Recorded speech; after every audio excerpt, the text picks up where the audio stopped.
Welcome back to the Elyse DeLucci Show, episode 101. How are you doing? Happy Mother's Day weekend, everybody. I got the camera on. We are recording the Elyse DeLucci Show, as you people know. I've been talking about it. I've gotten some feedback. I'm getting feedback on the camera and the angles. And I got to be honest with you. I'm trying to figure it out. It's not in my wheelhouse, people. I mean, it is, but it's not. Like, okay, I heard, please don't lean into the mic too much because we can't see you then. So I'm flipping the screen this week and we're going to see how it works. Oh God, my hair's such a wreck. And I don't know if I should do the screen horizontal or vertical, but you know what? Whatever. Anyway, if you are watching this on YouTube right now, I am wearing one of my new shirts from the Gap. It is their big shirt dress. And I got it in a size small, which you know I love. I got it in a size small, and the one that I'm wearing now is a bright blue color, and it's a white pinstripes, and it hits at the knee, and it has a nice tie at the waist, so you could cinch it, because that's the only way I'm ever going to look thin is if I cinch at the waist. You know what I'm saying? But I'm recording vertically, so you could see more of me. Anyway, let's talk about this, okay? Episode 101, Mother's Day. What are you people doing for this weekend? Here's the thing. I'm a mother. A lot of people have mothers. I am lucky enough to still have my mother around. The thing is that on Mother's Day, you know what I want to do? I want to be at the spa. I want to have a lovely lunch with my daughters. I want to just walk around the city and be fabulous, darling. You know where I'm going to spend my Mother's Day? In a car, because I got to go to my own mother's house. And I'm not saying that I don't want to do that. I don't take my mother for granted or anything. I'm happy I have my mom here. But like, really? Driving in the car on Mother's Day is not my idea of relaxation. Anyway, I said, Mom, what are you making? She's like, Chinese. So that AKA she's catering in Chinese, which my mother is, we only eat Italian food in my house. Well, America, she makes a meatloaf. She makes good meatloaf. She made a good meatloaf growing up. But we only cater like Italian food in if we're catering, or Chinese. Like for my communion, we had Italian, and no, my communion was at a Chinese restaurant. That's a fancy one. And then my confirmation, we catered in Italian and Chinese. I don't know if she knows that any other cuisine exists. I'm like, Ma, you want to have Indian? You want to have... No. So Chinese on Mother's Day it is. I am not going to be doing my juicing diet then, I'll tell you that much. Anyway, fact of the day. Let's do some mother facts. The average age in 2017, the average age, can you guess this? The average age for a mother in the United States, 26.8. That was the average age for a first-time mother in the United States as of 2017. How old was I when I had my eldest daughter? I was 30. I was almost 31. And I had my other daughter at 32. Yes, I was almost 33. That is when I had my kids. People are having kids so much older these days. Do you want to know the oldest? Can you die? Okay, let's play trivia. How old do you think the oldest woman in the world became a mother? The oldest woman in the world. Did you guess yet? I know you're definitely like 60. Wrong. 74 years old. 74. Okay, there's a woman in India. Her name is, I have her in Mangayama Yaramati. At 74 years old in September of 2019, Mangayama gave birth to 2 babies with her 82-year-old husband. And guess what? 2 years later, he dropped dead. That's sad. No, it is. It's sad. But I don't understand. What are you doing having babies at that age? And you'll die. It's not like she got pregnant on a fluke. She had IVF. I mean, who in their right mind says at 74, you know what? I'm going to have extensive IVF treatments and I'm going to get knocked up because I need to give the miracle a life. Are you kidding me? Are you kidding me? I think, you know who else I think had babies older? Diane Sawyer. Didn't she have babies older? Didn't she have like surrogate twins or something like that? And you know who else has an older daughter? Because her daughter goes to dancing school with my daughter. Hoda, Hoda from TV. My daughter takes a Broadway class. Of course she does. My younger daughter, Vivian, she's the dramatic one. She takes a Broadway class on the Upper West Side, and Hoda Cobb's daughter goes there, and she's an older woman. She doesn't look older, I gotta say. She looks very fabulous. I think she's in her mid-50s, but her daughter, I think, is her daughter's younger than mine. Her daughter, I think, is like 4 or 5 or something. But anyway.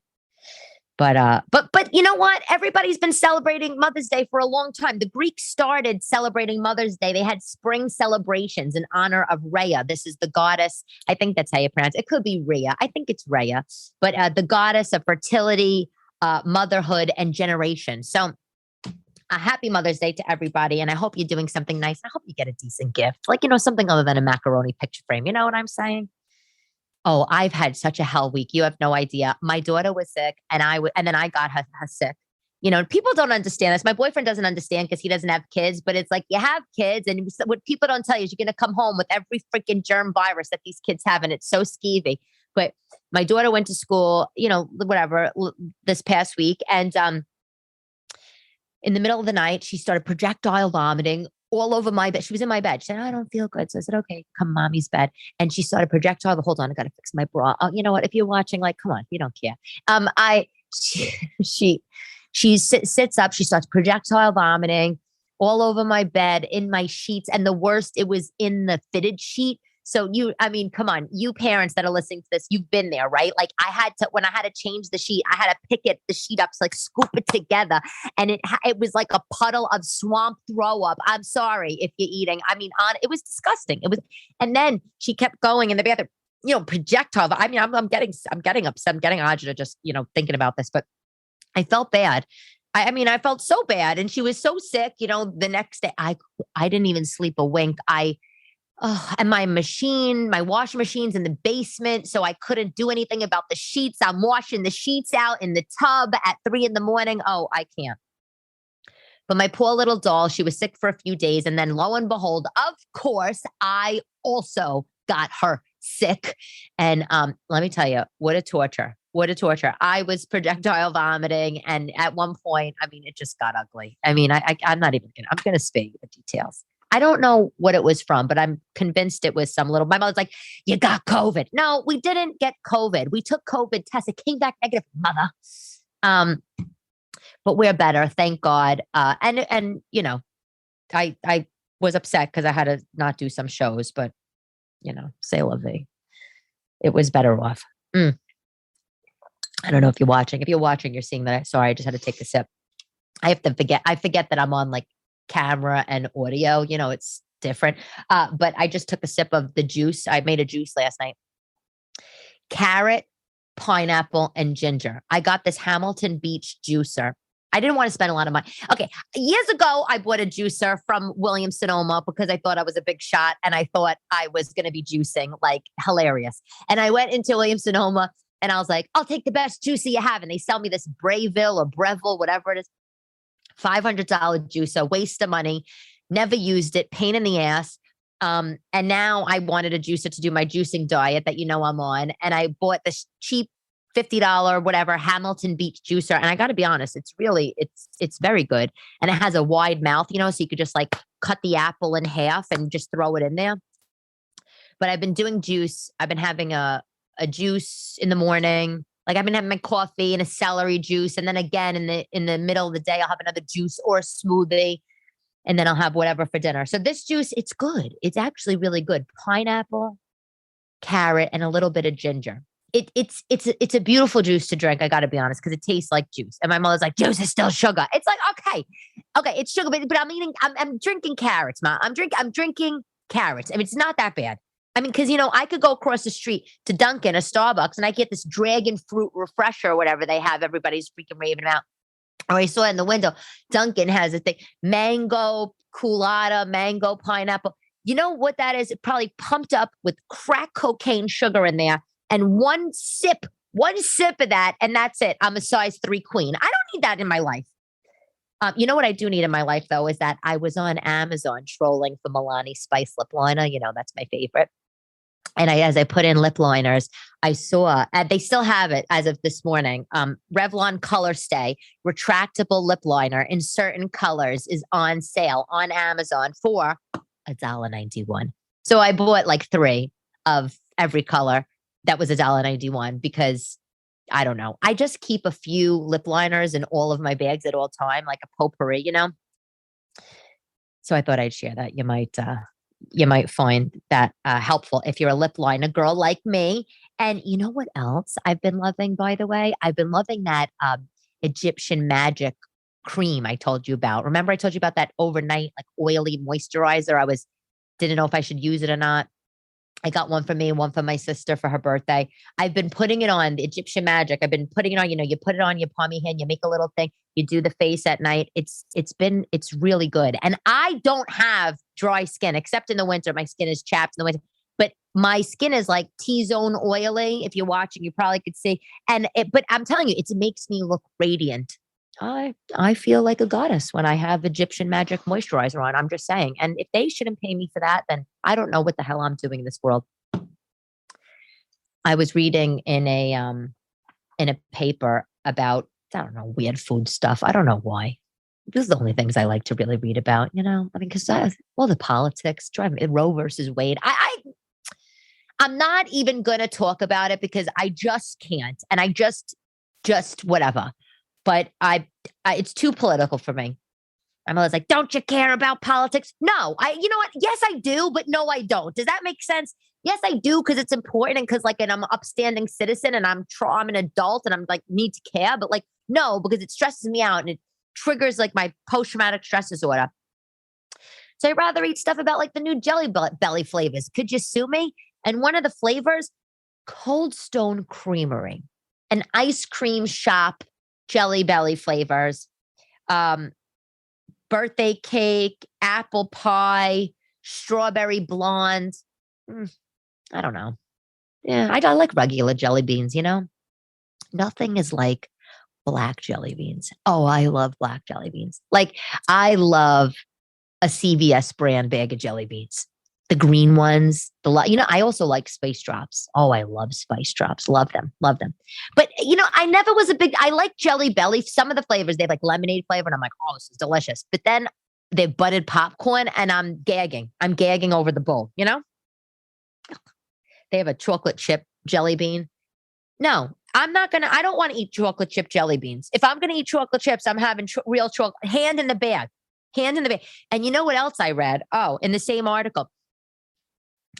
Unbeknownst to me, someone was making a gamer-themed charcuterie board.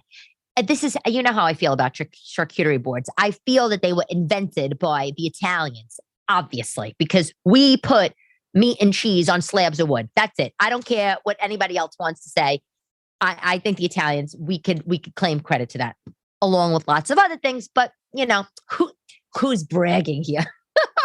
And so a gamer-themed charcuterie board, all the things that a gamer, somebody that is a rabid video gamer, all the things they would love to have on a charcuterie board. And one of the things was Mountain Dew flavored jelly. Mountain Dew.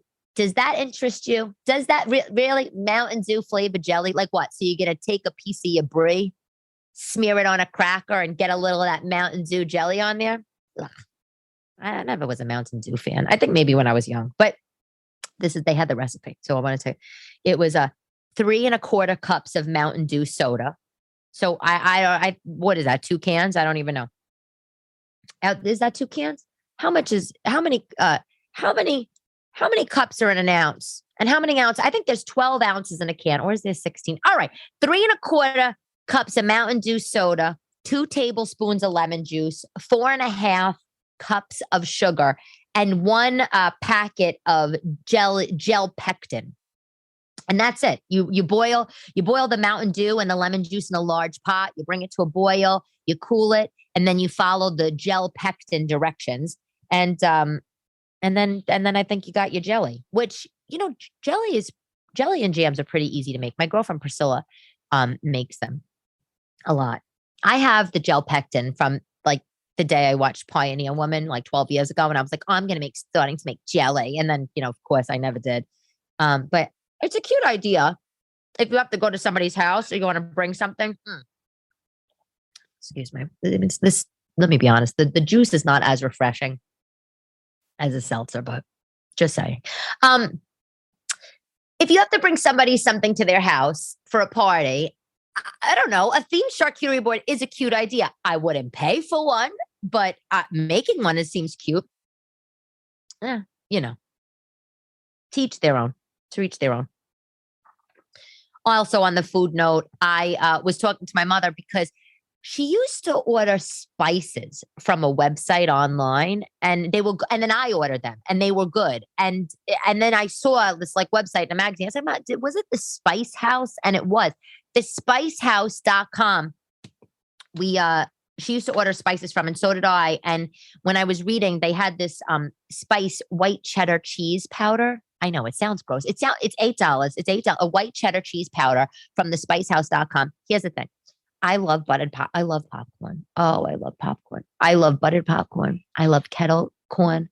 I love all popcorn. I loved Pop Quiz from the 90s. Do you remember Pop Quiz? It tasted terrible, but you put it in the microwave and it came out like a surprise color. Oh, I loved it. I absolutely love popcorn. I love movie theater popcorn, but I bought recently store brand, regular, not Jiffy Pop, just plain. And it's plain because, it's diet plain. And I thought it would be nice if I had something to jazz this thing up with. And I decided to order this white cheddar powder. So I'll let you know how it tastes when it comes. I know what you're thinking. Is she really going to pour cheese powder on popcorn? I know. Next thing you know, I'm going to be telling you I'm pouring nutritional yeast on popcorn, which, by the way, is supposed to be like the vegan Parmesan cheese alternative. I have it in the fridge. My boyfriend's like, nutritional yeast. You think that I'm going to put something called nutritional yeast on my macaroni? Are you kidding me, Elyse? And I'm like, what? It's vegan. We're trying to be healthy around here. I don't know. We'll see. We'll see how it goes. I got to be honest with you. I can't mention any names because my mother will have my head. But someone in my family had a party. I mean, I can't even believe I'm saying this because it's so recent, but whatever. Someone in my family had a party and I really, honestly, I probably shouldn't even say this. You know what? Who cares? Someone in my family had a party and posted all these pictures about the party online, right? And they didn't invite my family. They didn't invite my mother, her brother, her sister, my grandmother, whole family's insulted. My mother wouldn't have known about the party if there was no pictures online, right? So two things came into my head. Was like, one, is this a bit? Because that's, story of my life. But it's like, I'm always so concerned about my kids on social media, right? I'm always concerned, like what my kids could possibly see. What are they watching on YouTube? What's going on there? How can I regulate the whole thing? What's worse for kids on social media is the parents on social media. The mothers. I mean, have you ever seen 50, 60, 70, 80-year-old people on social media calling you up? Oh, look, she posted so-and-so. Don't like her post. Don't comment. And, my mother's, yeah, oh, you better not comment. You better not comment on any of that. And I'm like, why? I get it. But like, just because what are you, little kid in the schoolyard? Like, oh, I wasn't invited to her birthday party, so no one could comment. It's just the whole social media, just the whole thing. The whole thing is bad. It's bad. And it also, and this is like a part of my family because, we're family here. This is a part of my family that my family and this other part of my family, they always had like something going, some arguments going on. They have like a 1,000-year-old argument going on. It's like, I don't want to fight your argument from 120 years ago from Sicily. I don't need you to bring, we're not Sicilian, we're from Naples, but I don't need you to bring that argument into my life. You know what I'm saying? Like, they're Italian family. The kids, we are born into like arguments. You know what I'm saying?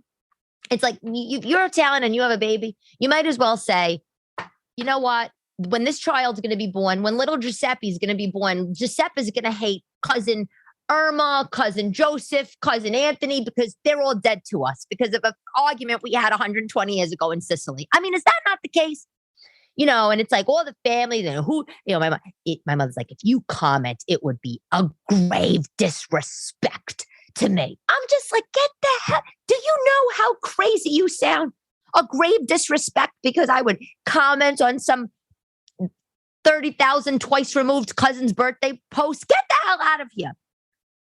But this is what we do. This is what we do. And then it's, do the right thing by the family. I'm not saying that I don't want to do the right thing by the family and like not comment. I can't even believe I'm saying this. But it's like, really, social media it is bad for the older people. One, they're hearing about stuff that they do not need to hear about. Okay. And two, it is reinforcing these old 1,000-year-old vendettas that people have with their families. And I can't stand it.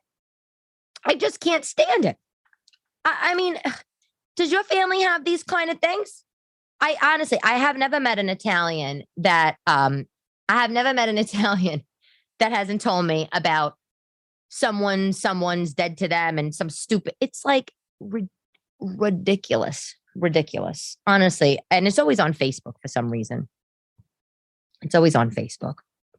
It's not on Instagram or TikTok because, no offense, but for my listeners that are in their 50s and 60s, you a lot of you aren't on those platforms, and I don't know why. You should. Actually, that's not true. A lot of you are on there, but it's just wrong. The whole thing is just wrong. This is all I really need. I told like half a story because I think midway through the story, I thought, oh, my mother's really going to kill me if she knows that I'm talking to the public about some cousin's birthday party that she wasn't invited to and how insulted she was. But by the way, and the other thing, it's like, why the hell wasn't my mother invited to the birthday party? Like it was a giant birthday party. It was like in a catering hall. It was like 100 people. Why wouldn't you invite the whole family? Like, what's wrong with you people?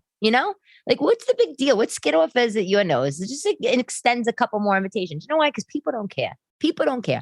And while social media has made us so hypersensitive to things and hyper aware and whatever, it also made people desensitized to pictures and to sort of social graces, right? Because we just put sometimes any old thing out there, or we just, post any pictures, and we never really care about how something's going to affect the other person. And I don't know, but I said to my mother, if you're so insulted that you weren't invited to the birthday party, why don't you just call her up and say, I didn't do anything for my birthday. Oh, my sister didn't do it. We haven't done anything for our birthdays the last, few years. I saw you at this big party. Like, oh, I would have loved to come. I would have. Why not? Who cares? I told my mother, who cares? She's like, over my dead body. All right. Okay. With the dramatics. This is the last straw, Elyse. Okay. Okay. I said to Chris, my boyfriend, what the last straw? Like, what? How many straws did the person have? What did you have prior to this? Because as far as I was concerned, you're always mad. There's always something that you're mad about. Anyway, I don't know. It's just not good. So did you guys ask for anything for Mother's Day, by the way? Do you ask?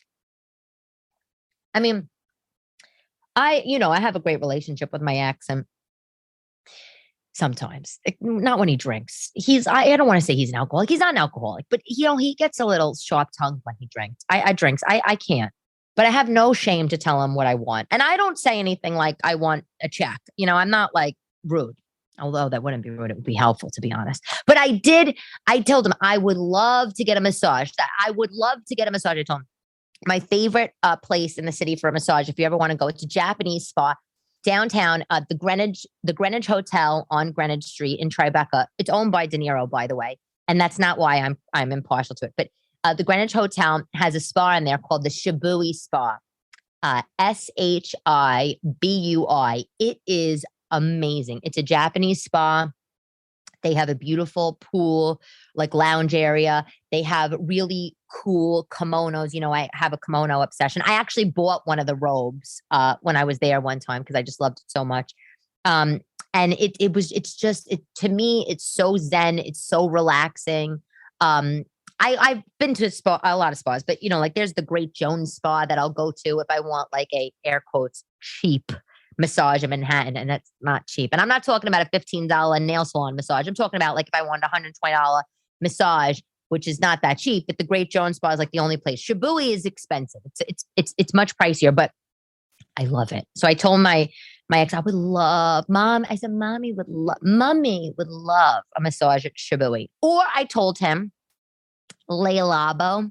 Le Labo is on Elizabeth Street, and they are a fragrance company, a fragrance house, and they make candles and perfumes and shower gels and all this stuff. And the scents are so delicious. In fact, the Plaza has Le Labo make them little toiletry things. And when I stayed at the Plaza a few years ago, I stole all of them, of course, off the maid's cart because that's what they're for. That's what the maid's cart's for. There for. Aren't the maid's carts there so you could just have a little life? I mean, I think that maid's carts are there to elevate your hotel experience.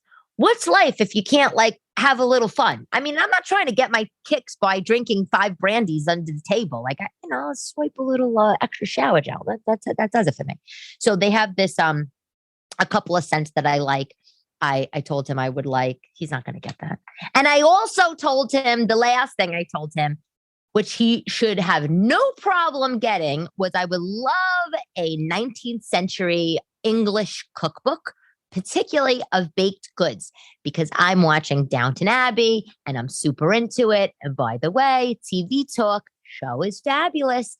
It's fabulous. And what's this low power mode? Oh, go scratch.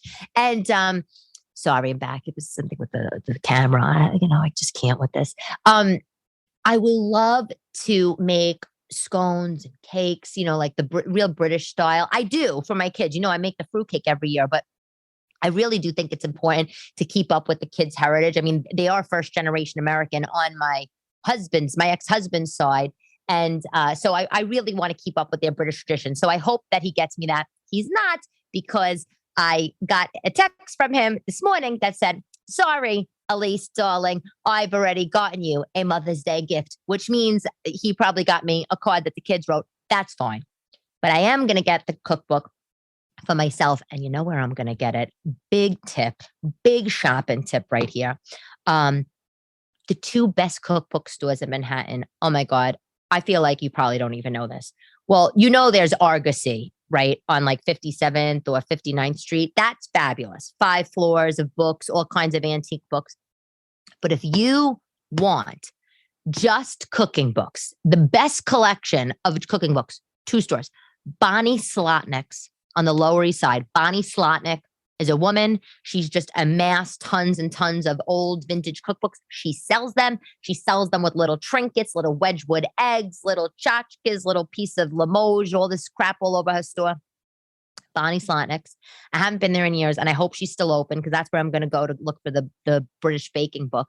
And the other one is Kitchen Arts and Letters, which is on Lexington and 92nd Street. And that's a very small shop, and they have all the cooking books, all the great ones, vintage ones, out of print books. But I like Bonnie Slotnick's better because she's not as snobby as the Kitchen Arts and Letters people. And I go into Kitchen Arts and Letters a lot because it was near my kids' preschool. Or used to go in there a lot. And I was in there recently and they told me they were going to charge for delivery to my apartment, which wasn't like that far away. And I knew there was another bookstore around the corner that would do delivery for free. So I was like, the hell with you people. I'm going around the corner. So that's that. Kitchen Arts and Letters and Bonnie Slotnick's. If you're in Manhattan and you want to do cookbook stores, that is the best. And we probably should, not on this episode, but we probably should talk about that more. I'm actually writing down a little note because I found some absolute gems at these stores. So that's on my wish list for Mother's Day. That's what I'm hoping for. One thing I might buy myself though, because I love a good treat, is there is this brand of shoes. I don't know if you know this brand. I did not know this brand of shoes until I walked past the store, which was years ago. It's on Madison Avenue, and it's a pricey French brand. It's called Arche, Arche. And the font is very chic French. It's very no squiggles, no swirls, just very, very plain French font. I think it's red, their logo, just red lettering, Arche. They have these sandals They're wedge sandals, and they're kind of like a suede top with a, like a peep toe and like a caged suede top. The style is Agora, Eggora, Agora sandals. And they have other styles that are just like this, that they're just like different colors. I got to be honest with you. I put these on the other day. I was trying them on. They were like butter. Like butter. Let me tell you something. There have been many a times that I have walked into Saks and Bloomingdale's and, bought myself a pair of Manolos or, Todd's loafers or, just whatever, Christian Louboutin, which by the way, like, I don't care what anybody says, not that comfortable. And run narrow. But Salvatore Ferragamo, I worked on Wall Street. I have a lot of shoes and, I would buy, and Manolos are very comfortable, by the way, but I would buy all these shoes, treat myself, and I would wear one pair of shoes. I would wear like one, I don't know, $600 pair of shoes. I don't know. I'd wear them like 6 times a year. And there's nothing better, as we all know, than putting on that one fabulous pair of heels when you're all dressed up and you're going out. But why the hell aren't we wearing those kind of shoes in our everyday life? Now, I don't mean stiletto heels that are going to make you fall over and, give you like a broken hip. I mean, like good quality, super comfortable, spend your money and wear them every day, enjoy them every day. It's like people with sheets. It's like, rich people say, oh, I won't spend on certain things, but I will always spend on sheets because we sleep, a third of our lives or whatever. I like that mentality. And this brand Arch, like they have the shoes, they're expensive. They're $300, $400, $500. But these sandals, they're $395. Oh no, they're $365. But I'm telling you, I haven't gotten them. I went into the store, I tried them on, and I felt like I was walking on a cloud. And they were a wedge. They were like a 3-inch wedge. They were sexy. I tried on the black pair, the black like cage, suede top, the little peep toe. I think that's what I'm going to buy myself. I saw online that they had them in a teal suede, which I loved. Not as practical, but then I looked again today and I didn't see them. So that's I think going to be my little mommy treat. The Arch Agora sandals. Anyway, that's enough from me, right? That's enough. Let me know if you think this vertical, if you're watching on the video, let me know if you think this vertical is the way to go. I don't know. I'm just trying to do a good job over here. Okay, the quote is by Esther Hicks. Actually, no, it's not. The quote is by Willie Nelson today. Once you replace negative thoughts with the positive ones, you're going to start having positive results. Willie Nelson. I agree with that. Once I started telling myself, you could do it. You're going to be successful. You're going to do your comedy and you're a success. You're already a success. You're fabulous, darling. Do you know, I started becoming successful. I swear to God, I kid you not. It's all about the mindset. I think I said this last week. The only people that win one of my favorite shows alone on the History Channel, which by the way is coming back at the end of May. The people that win that Survivor-like show aren't the ones that have the best skills, are the ones that have the best mentality. So that's what it's all about, people. Anyway, thank you, as always, for listening. I'm Elyse DeLucci. I hope you have a fabulous Mother's Day, and I will talk to you soon. Oh, and I hope you don't have any family drama. And if you do, I'd love to hear about it. Talk to you.